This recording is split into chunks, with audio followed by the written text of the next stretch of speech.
Nuestro más cordial saludo en este último programa de la revista del año de Conversando. Quiso Eugenio proponer la idea de hacer un programa sobre el 30 aniversario del Estado de la Nación. Quiero presentarles a Marcela, que era casi una niña, comenzando hace 30 años como economista ya en el Estado de la Nación, con una trayectoria en el ICA, muy metida en la preparación de documentos, elaboración de investigaciones y demás, que formó parte del primer núcleo, primerísimo núcleo del Estado de la Nación, junto con otros compañeros como Edgar Gutiérrez, que estuvo por ahí. También estuvo Arlet Pichardo, recuerdo. Álvaro Fernández. Álvaro Fernández, en fin, gente que estaba operando en Naciones Unidas o cerca de Naciones Unidas y que ya estábamos imbuidos en el espíritu del desarrollo humano sostenible. Y permítame presentarme, Miguel Gutiérrez Saxe, soy economista, después hice algunos estudios adicionales y hoy la verdad que yo no sé qué soy. Soy, eso sí, y muy sensible siempre a los temas, digamos, de sociedad y a la gente. Me importa la gente. En ese sentido, estamos hoy ante ustedes para conversar sobre ese origen y algunos elementos de trayectoria del Estado de la Nación. Yo me voy a someter a algunas preguntas de Marcela primero, para ver qué me saca del origen del Estado de la Nación. Muchas gracias, Miguel. Es un placer estar en el programa, un honor participar y una gran alegría recordar el trayecto, la larga trayectoria que hemos recorrido, ¿verdad? Que ha recorrido un grupo tan grande de gente alrededor del programa Estado de la Nación. Creo que valdría la pena empezar diciendo que 30 años después, cuando uno mira para atrás, ¿qué son las cosas más importantes que recordar de cómo surgió la idea de un Informe Nacional de Desarrollo Humano en ese momento? Porque la verdad que no existían en los países, ¿no? Fue muy pionero. Estaban los informes nacionales, pero no había mucha discusión a niveles de país. Entonces, ¿cómo fue que surgió esa idea, Miguel? Básicamente, yo entré en contacto con el desarrollo humano sostenible, concepto, trabajando en República Dominicana y Panamá, con el primer informe sobre desarrollo humano sostenible que salió allá en 1990. En esos días yo más bien me movía tal vez ya en el 91 me movía en esos países trabajando con Naciones Unidas en procesos de concertación nacional y en un proceso de la salida ya después de la invasión norteamericana hacia la democracia en Panamá. Ahí entré en contacto con el concepto de desarrollo humano sostenible y comencé a leer algunas cosas de Amartya Sen.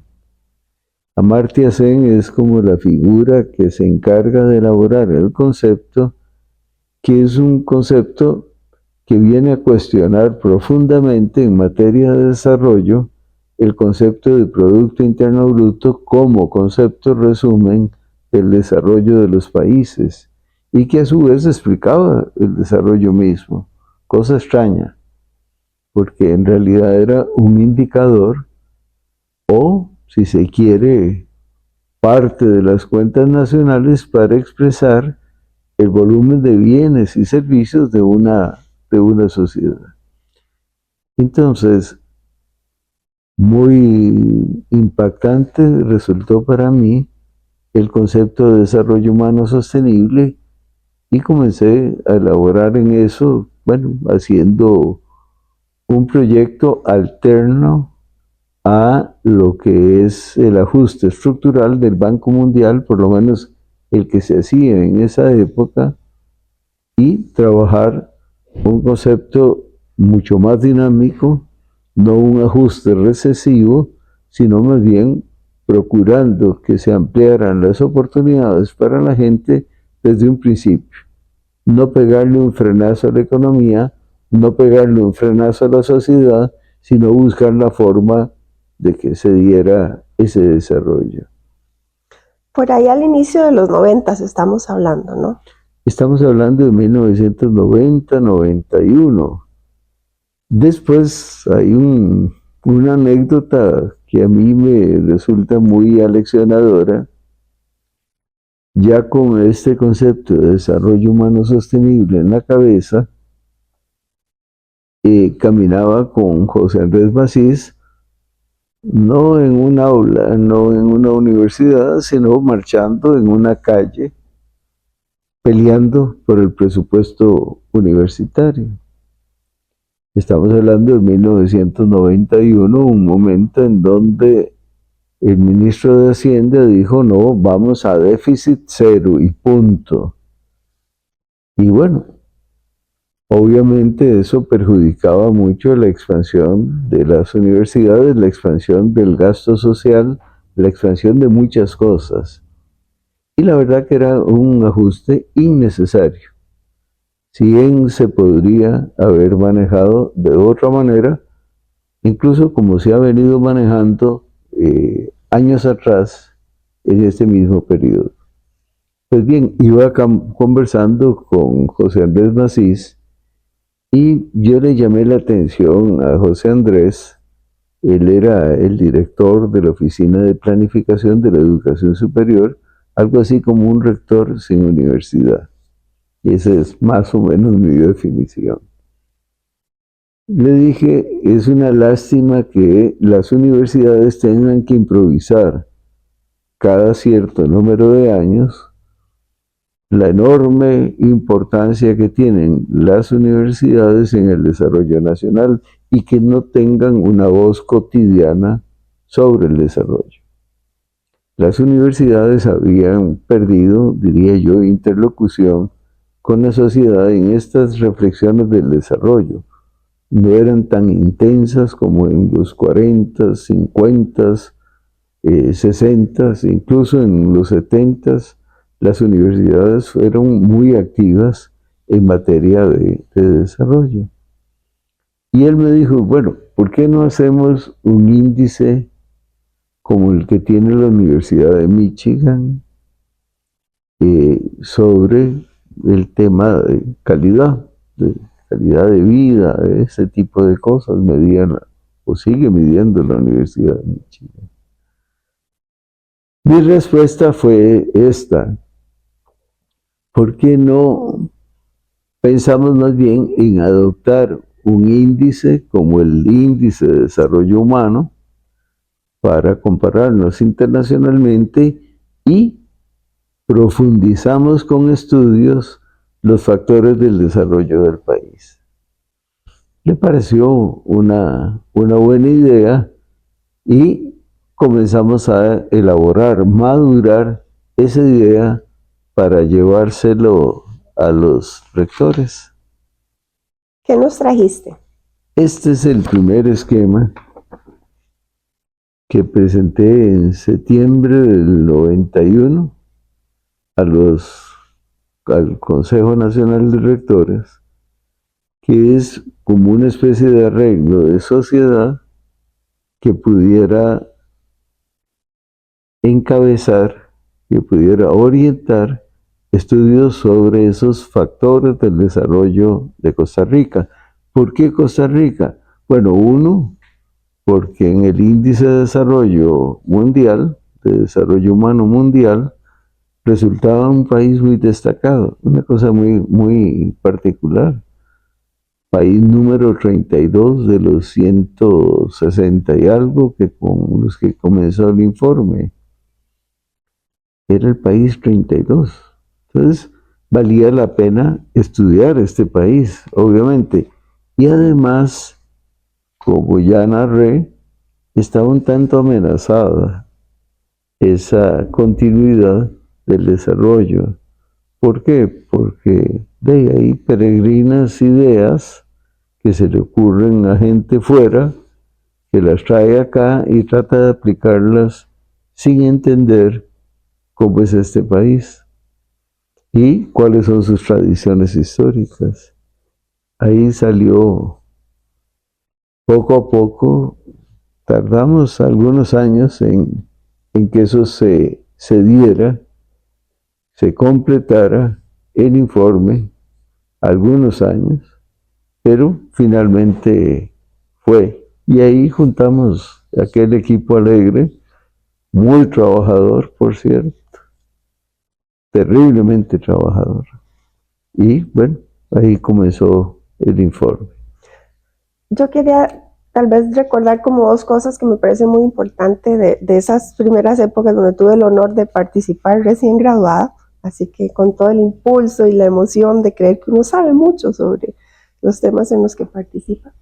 Y que tuve la gran suerte de trabajar a tu lado tantos años, Miguel, y de la gente con la que trabajamos desde el inicio.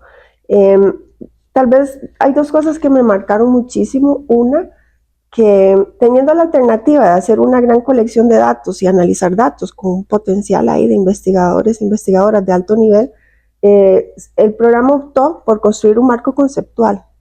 Entonces creo que valdría la pena retomar un poco en esta conversación sobre los hitos del programa Estado de la Nación. ¿Qué cosas son las aspiraciones nacionales? ¿De dónde surgen y por qué son tan importantes? El tema del desarrollo es un tema ético. Así lo ve CEN, así lo vio Naciones Unidas desde un principio. Es un tema de aspiraciones de una sociedad. Y la forma como construimos eso fue estudiando. ¿Estudiando qué? Muchas cosas. Este librito es el esfuerzo conceptual o el esfuerzo para conceptualizar cómo vamos a entender el desarrollo en Costa Rica. Y desde ese momento comenzamos a pensar no solo en un concepto, desarrollo humano sostenible, y deductivamente llegar a Costa Rica, sino más bien construirlo inductivamente. Entonces, por ejemplo, estudiamos alrededor de unos 80 documentos del país que se habían producido, como por ejemplo Costa Rica hacia el año 2000, o Diario Costarricense, o así, momentos en donde el país se puso a reflexionar sobre lo que era o lo que quería ser su desarrollo. También estudiamos los programas de los partidos políticos de varias campañas previas y de todos los colores políticos para encontrar un concepto que estuviera muy aterrizado en el país. También planes nacionales de desarrollo se estudiaron, en fin, entre 60, 80 documentos de diferente tipo para llegar a lo que concluimos. Y bueno, no vamos a trabajar temas, vamos a trabajar aspiraciones nacionales. ¿Qué es una aspiración nacional? Por ejemplo, que en lugar de decir el crecimiento económico será tal, dijéramos, se aspira a una sociedad en donde haya oportunidades, estabilidad y solvencia macroeconómica. O, por ejemplo, en materia de equidad, uno podría decir, vamos a estudiar la equidad, o vamos a estudiar la sociedad o lo social. No, dijimos equidad, una creciente equidad mediante el acceso a las oportunidades, casi que recitando el artículo 50 de la Constitución Política. Que todavía no se había aprobado. Todavía estaba en en construcción. No tenía todas las partes, pero la esencia sí ya estaba. Entonces, en los inicios el informe se plantea como en las primeras etapas de un sistema de seguimiento del desarrollo nacional, de un sistema que está muy contextualizado sobre el tipo de país que teníamos y hacia dónde íbamos, tu famosa frase de conocer el país que tenemos para pensar el país que soñamos, y que la lectura de esa información se hace que deseamos, no que soñamos. deseamos, Sí. y esa lectura de ese país que tenemos se hace en relación a las aspiraciones, que es el país que deseamos. En ese sentido, el esfuerzo inicial fue un esfuerzo por clarificarnos qué es lo que vamos a tener como objeto de estudio, qué es lo que vamos a darle seguimiento, cómo perfilarlo, porque estas aspiraciones se desarrollaron también hasta el nivel de indicadores, fuentes, etcétera, para encontrar que muchos indicadores no se producían. Y eso es algo que ha tenido el Estado de la Nación. Ha ido corriendo sistemáticamente la frontera de información. Entonces, cosa que descubrimos, una famosa matriz que hicimos en el primer Estado de la Nación. Decíamos, desnutrición infantil. Sí, eso se comienza a medir en los años 50. ¿Por qué? Porque antes la sociedad no veía la desnutrición infantil como un problema.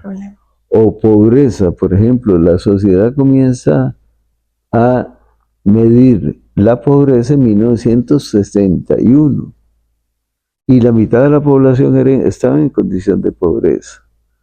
¿Por qué no se medía antes? Porque era algo bastante generalizado. Los BISANS, que es algo de los documentos que estudiamos, describieron en los años 40 a este país como un país de gente descalza, sin dientes y muy desigual. Descalza, sin dientes y muy desigual. Bueno, es una aproximación de decir este es un país bastante pobre. Y así lo éramos. Después, al darle seguimiento, comenzamos a maravillarnos de cosas que se hicieron muy bien, como por ejemplo sanidad, la sanidad ambiental fue algo en lo que nos destacamos y logramos bajar mortalidades infantiles rápidamente. Después alguien hizo retrospectiva y dijo, bueno, eso, los primeros programas arrancaron con el siglo XX y tuvieron impactos gigantescos. En ese caso con la ayuda de la Fundación Rockefeller, y vean qué interesante, montado el sistema de saneamiento sobre el sistema educativo nacional. A lavarnos las manitas. Para comenzar, y agua potable, y letrinas, y eso se montó mucho a partir de las escuelas rurales. Esos pequeños templos de todas y cada una de las comunidades. Yo me maravillo, yo vivo ahora en Piedades. En Piedades la escuela es del siglo XIX, finales del siglo XIX, y es una señora escuela. No es una aula prefabricada que no hubiera sobrevivido, no, es una buena aula. Y sobre esa base se montó saneamiento. Eso es lo que nos maravillaba y a lo que quisimos darle seguimiento y a lo que entregamos anualmente un resultado muy concreto diciendo vamos avanzando en esto, tenemos estos desafíos, los viejos y nuevos desafíos. Entonces, en las primeras etapas de la preparación de los informes nacionales, hubo como este esfuerzo de medir sistemáticamente, ¿verdad? Con mucha rigurosidad académica en el proceso de recopilación y de análisis de la información, para describir el estado de situación en las dimensiones del desarrollo humano sostenible que se plantearon en el marco conceptual, pero luego una profunda necesidad de encontrar en el pasado explicaciones sobre lo que estábamos observando para aprender y hacer prospección de qué esperábamos hacia adelante. Y esa diría yo que es una de las grandes diferencias del Estado de la Nación. No es un análisis de coyuntura, no es qué pasó el año pasado, no es el sub y baja, subió esta variable, bajó esta, no, ya tiene un elemento explicativo profundo. Quiere encontrar en nuestra historia explicaciones y, a su vez, encontrar elementos de defensa, por así decirlo, de valores y realizaciones del país. Ya por ahí del quinto informe, creo que fue cuando se planteó el proyecto de raíces del Estado de la Nación. Sí, Costa Rica contemporánea, raíces del Estado de la Nación. Pero antes de eso hicimos esfuerzos grandes. Primer informe, esa es la portada del informe, llama la atención sobre los seres humanos. No es una figura masculina, tampoco es una figura femenina, somos seres humanos. Y ese es el centro de lo que se va a estudiar. Pero no solo eso, sino que procuramos, por ejemplo, y en esto nos ayudaron algunos, en las revistas dominicales se publicaron capítulo por capítulo los principales resultados. ¿Cómo fue el negocio con la Nación? Nosotros conseguíamos una página y ellos publicaban un inserto, 4 paginitas, en donde se presentaban diferentes cosas. Esta portada coincidió con otras cosas. Por ejemplo, este es un capítulo y se presentaban indicadores, se presentaban resultados importantes y se señalaban un conjunto de desafíos. Con esos elementos encontramos una tercera pata de lo que Marcela describe. Tenemos rigor académico, legitimidad social y amplitud en la difusión. Y poco a poco fuimos ganando con rigor y legitimidad una presencia nacional. Un espacio. Ahora, Marcela, contarnos un poco cuáles eran las experiencias del equipo. ¿Estábamos muy seguros de lo que hacíamos o estábamos un poco confundidos y a ratos buscando? Era una combinación, ¿no? O sea, siempre ha participado en el programa Estado de la Nación gente de gran trayectoria, de experiencia en investigación, de formación académica muy robusta, pero que también tiene los pies muy bien colocados sobre la tierra. Se acerca a las comunidades, visita, habla con la gente, mira proyectos, recorre el territorio nacional.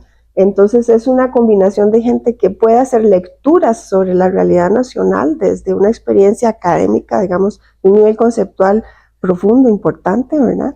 Pero siempre muy, muy arraigado en la realidad que está analizando. Entonces creo que había esta gran combinación. Íbamos dando distintos tipos de pasos, ¿no? Al inicio, siempre muy apegados a la información, al análisis riguroso de la información. Creo que lo que mencionaste, Miguel, de correr la frontera de información fue muy importante. Recuerdo en los primeros informes cuando se publicaba que la gente del Instituto Nacional de Estadística y Censos, que hemos tenido una tradición de trabajo tan importante con ellos, magnífico trabajo que realizan, decían en los primeros informes, pero ese dato de pobreza ya lo publicamos, porque ahora hay tanta bulla cuando lo saca el Estado de la Nación. Bueno, también discrepamos con la medición del INEC en materia de pobreza. La estimación de pobreza que había en los primeros años del Estado de la Nación era 13%. Eso se decía que era la pobreza. Un año criticamos los parámetros con los que se calculaba la pobreza, la línea de pobreza, por qué factor se multiplicaba para rural, para urbano, o lo que fuera. Todo eso lo criticamos con la encuesta de hogares en la mano, ¿verdad? No hablando, sino con la encuesta de hogares en la mano. Sugerimos un cambio en los parámetros para medir la pobreza. No nos pusieron atención. Al siguiente año hicimos el cálculo. Y la sorpresa fue que en lugar de 13%, la medición fue 30%. Era el dato nuestro, con los parámetros que nosotros calculamos.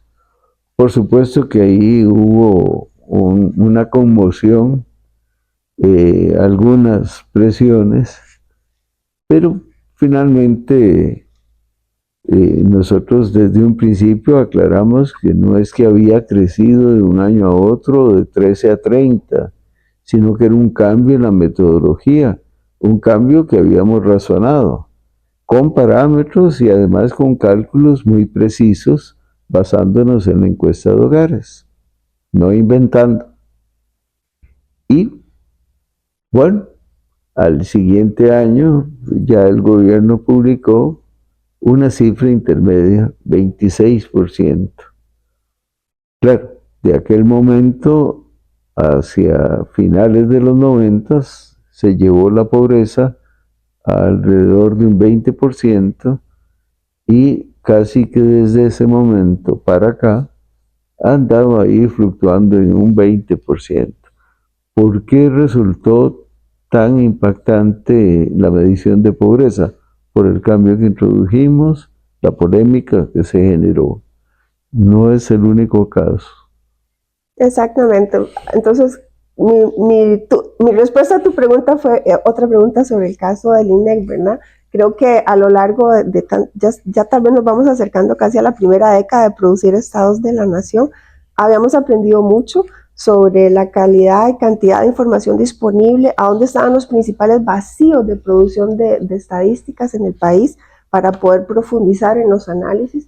Y estábamos empezando a introducir unas nuevas formas de leer la información, explorar metodologías, mucha revisión de cómo estaban los avances en otros países en el mundo, en las formas de medir sobre las cosas que nos interesaban y trayendo contextualizando esos métodos para que fueran pertinentes para las mediciones nacionales, y en ese diálogo entre los equipos de investigación y las instituciones y luego la prensa, que tuvo un papel tan importante en la difusión de lo que veníamos haciendo, entonces íbamos como construyendo estos procesos, ¿no? Era una cosa, digamos, de aprendizaje sucesivos, aproximaciones sucesivas para ir profundizando las miradas sobre la realidad nacional. Sigue habiendo muchas necesidades de correr las fronteras de información, y a lo largo de los años, donde ya no he estado tan directamente involucrada en el equipo técnico principal, aunque el corazoncito y el trabajo siempre sigue presente ahí, no solamente ha sido un proceso de revisar con mucho detalle lo que se produce, sino de innovar en la producción propia de información primaria en aquellos campos en que es necesario aproximar una mejor mirada de la situación nacional para plantear los desafíos inaplazables. Tal vez ahí valdría la pena conversar sobre las experiencias de los primeros estados de la región y de la auditoría ciudadana de la calidad de la democracia. Ahí el tema que menciona Marcela del estado de la región es un tema, digamos, que parte de esto son las formas que hay que adoptar en situaciones que lo ameritan. Nos dijeron, bueno, Costa Rica ya se graduó de cooperación internacional. No podemos seguir financiando el Estado de la Nación. Ahí venía operando como proyecto, ya fuera de Naciones Unidas o de la Unión Europea. Pero bueno, el país comenzó a ser de renta alta y nos graduaron. Se acabó la plata. Pero nos dijeron, si ustedes van y hacen informes en los países de Centroamérica podemos perfectamente financiar lo de Centroamérica y también el Estado de la Nación. Y ahí tomamos la decisión de salir huyendo hacia adelante. Era una Centroamérica ciertamente con mucho más esperanza que la de hoy. Se habían firmado los acuerdos de paz y sobre la paz se pensaba que vendría el desarrollo democrático y el progreso, el desarrollo. Ahí seguiría, bueno, obviamente no sucedió así, pero en aquellos años sí hubo un espacio importante en las sociedades para plantearse el tema del desarrollo, cómo tendría que ser. Y bueno, indujimos procesos para producir informes en todos y cada uno de los países centroamericanos, porque pensábamos que teníamos que hacer primero informes nacionales y después tratar de consolidar algo. Digamos que fue un proceso realmente muy duro, muy difícil. En aquel momento pues no había la facilidad que hoy hay en día de hacer reuniones virtuales, sino cualquier reunión era montarse en un avión. Y a veces uno pasaba en una misma semana en 4 países. Era realmente algo bastante desgastante, pero sin embargo se logró un informe en cada país. Pero después llegamos a pensar en que no era para comparar países, sino más bien que se podía hacer un esfuerzo más bien de carácter regional, y ahí salió el estado de la región. Hay una colección de una buena cantidad de informes de cada país. Panamá publicó uno, en Nicaragua se llegó a ver 2, El Salvador fue la más, o de las más continuas. Se hizo un buen arreglo institucional que funcionó. Guatemala fue un gran equipo, se montó ahí con ni más ni menos con Alberto Torres y comenzó a producirse ese informe. En Honduras hubo unos cuantos, pero comenzó a salir el primer informe regional centroamericano para publicarse en 1999. Marcela preguntaba sobre el estado, sobre la auditoría ciudadana, sobre la calidad de la democracia. Haciendo la autocrítica de los distintos capítulos, encontrábamos que eran muy desiguales, que algunos eran muy parecidos a un análisis de coyuntura, una narrativa, con algún fundamento, pero una narrativa al fin y al cabo. Y lo que encontrábamos es que el capítulo político era realmente débil, no tenía una estructura, era análisis de coyuntura. Entonces, hicimos una encuesta basada en algo que nos llamó mucho la atención, el malestar ciudadano. Desencanto ciudadano comenzamos a llamarlo. Alguien en el Consejo Consultivo, que de eso deberíamos conversar también, de que hay un consejo o hay varios consejos consultivos, descalificó el término de desencanto, que es, por cierto, un término que usa Max Weber y lo usa con gran propiedad. Y la verdad que es esto que sentimos hoy tan generalizado en nuestra sociedad, de desencanto, de malestar, comenzó a ser medido a finales de los 90. Preparando esto me encontré un prólogo al capítulo, al sexto informe. Y ya está elaborado el tema del malestar bastante ampliamente. Entonces, bueno, un capítulo sin estructura, el fortalecimiento de la democracia y buen gobierno, como se llamaba en aquel momento. Y con la encuesta se consultó a algunas figuras de la ciencia política internacional, particularmente a Guillermo O'Donnell, y ahí mucho Jorge Vargas Cuyel, actual director del Estado de la Nación. Comenzamos a conversar con él sobre desarrollo humano y democracia, ese nexo. Y le pareció que había ahí un tremendo potencial. Y él auspició un fellowship en Notre Dame, la Universidad de Notre Dame, para preparar esa auditoría ciudadana. Teníamos la costumbre de hacer investigaciones más amplias y de esas investigaciones más amplias traer y sistematizar para dar seguimiento a un tema.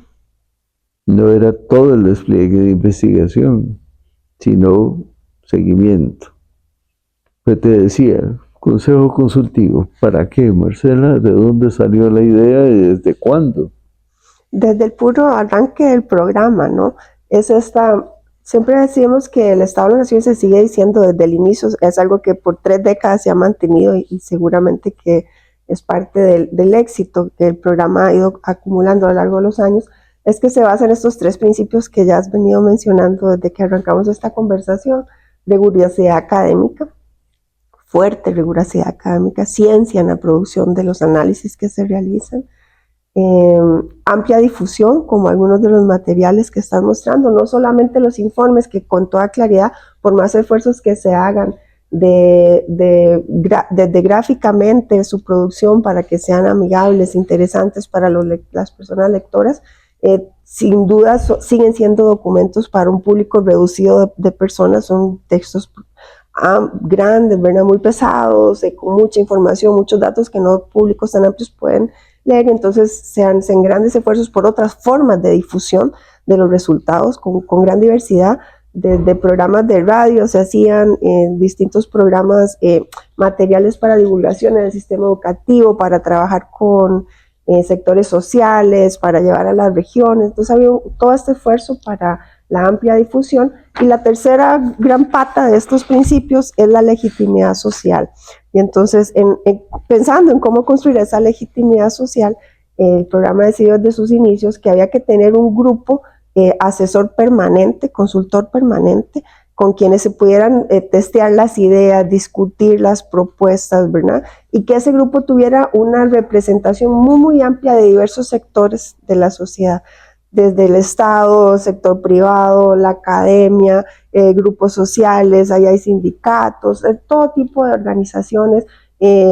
Con los años se ha ido renovando bastante, ¿verdad? Hemos tenido importantes pérdidas, lamentablemente muchos queridos miembros del Consejo Consultivo ya no están entre nosotros, y hemos tenido incorporaciones muy importantes también. Y entonces, a medida que la sociedad va avanzando, se ve necesidad de que otros sectores estén también representados, y este grupo es como una especie de padrinazgo, digamos, conceptual, ¿verdad? Y de realidad nacional, que acompaña todo el proceso y que valida las propuestas de investigación, ¿verdad? Que da orientaciones generales a las propuestas de investigación. El Consejo Consultivo es un cable a tierra, pero además es el responsable del Estado de la Nación en sus contenidos. Son unas 30 personas, hay tirios, troyanos, tirias y troyanas también, que en su conjunto lo que hacen es atemperar, por así decirlo, el Estado de la Nación y obligarlo a ser muy riguroso. Tiene una regla: las opiniones del Consejo Consultivo no se consignan con nombre, pero sí se consignan todas y cada una de las opiniones y se debe rendir cuentas sobre esas opiniones. Pero además, el proceso de producción del Estado de la Nación tiene varios talleres en el proceso. Se propone al principio una estrategia de investigación, el Consejo Consultivo aprueba la estrategia de investigación. Después, eso se convierte en términos de referencia, equipos de trabajo que presentan un primer documento que se llama, es un documento mártir, porque la verdad que le vuelan con piedras de todo tamaño y se mejora de esa manera. Así, en 3 ocasiones hay talleres para ir precisando los mensajes. Si algún miembro del Consejo Consultivo no está de acuerdo en alguna parte, lo expresa. El documento, obviamente, si otro miembro está de acuerdo, también lo expresa. Y el documento busca cómo sintetizar posiciones. Si no hay un arreglo o un acuerdo, cada miembro del Consejo Consultivo está en derecho de publicar su posición íntegra. O sea, él escribe cuál es su posición y debe ser publicada en el Estado de la Nación. Solo en una oportunidad se recurrió a este mecanismo, a pesar de que hemos estado en situaciones bastante complicaditas, como por ejemplo la que se dio para el 12º informe Estado de la Nación, que tiene una portada muy bonita. La portada, lo que se ve es un puño, pero no hay que quedarse en el puño, sino que hay que abrir y encontrar que ese puño puede ser más bien parte de un arreglo en donde una mano golpea, un mazo golpea un cincel que moldea una roca, en realidad una piedra, una esfera. Una esfera. Y hay una leyenda. Vean ustedes lo que decía el Estado de la Nación en medio de la altísima polarización del TLC. Algunos dicen que se avecina el tiempo más oscuro, otros que Jauja, el paraíso, está a la vuelta de la esquina. Dicen también que se nos viene encima un día inédito, en el que tendremos que ver cómo se nos apaga en las manos el paisaje de nuestros espejismos. Las visiones de un país nunca son unívocas, idénticas a sí mismas. Se puede mirar solo el puño que amenaza o solo la mano que crea. O se puede comprender cómo la oportunidad y el conflicto se entrelazan, nos entrelazan y nos obligan a mirar de nuevo. Se llama ese texto Aprender a mirar. Y la idea en este informe fue recordarnos la enorme importancia del diálogo. Por cierto, muy oportuno en este nuevo tiempo de polarización y de manos que amenazan y ojalá formas de construcción. Tal vez decir a propósito de este hermoso recordatorio, Miguel, decir que a lo largo de los años, ya pasada la primera década y colocado, digamos, en el imaginario nacional, la importancia que los informes tenían como fuente legítima de información, que plantea los desafíos, que hace análisis profundos de la situación nacional, el programa empieza a recibir demandas para participar en una multiplicidad de espacios. Ya mencionaste la coyuntura del TLC, donde hubo una participación que abrió oportunidades y también grandes riesgos. ¿verdad? Otros procesos de concertación nacional en los que fuimos llamados a participar. Y eso fue con el tiempo profundizándose, ¿no? Cada vez mayor demandas adicionales, no solamente a la producción de la investigación, ¿verdad? Y la fusión de sus resultados, sino de dar un paso más adelante, que siempre habría oportunidades y riesgos, como mencioné. Entonces tal vez valdría la pena recordar algunos de estos espacios en los que se ha participado y cómo se gestionó esta tentación de den un paso al frente y propongan qué hacer. Y decir, bueno, ¿cuál es nuestro rol y cómo se mantiene, digamos, qué parte de la legitimidad construida a lo largo de 30 décadas tiene que ver con siempre estar ubicado en la base original del mandato que recibimos?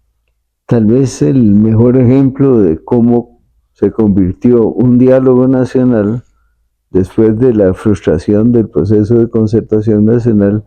Continuamos con un diálogo con cámaras empresariales, sindicatos, etc. Llegamos a conversar sobre 3 temas: educación, el tema fiscal y el tema de empleo.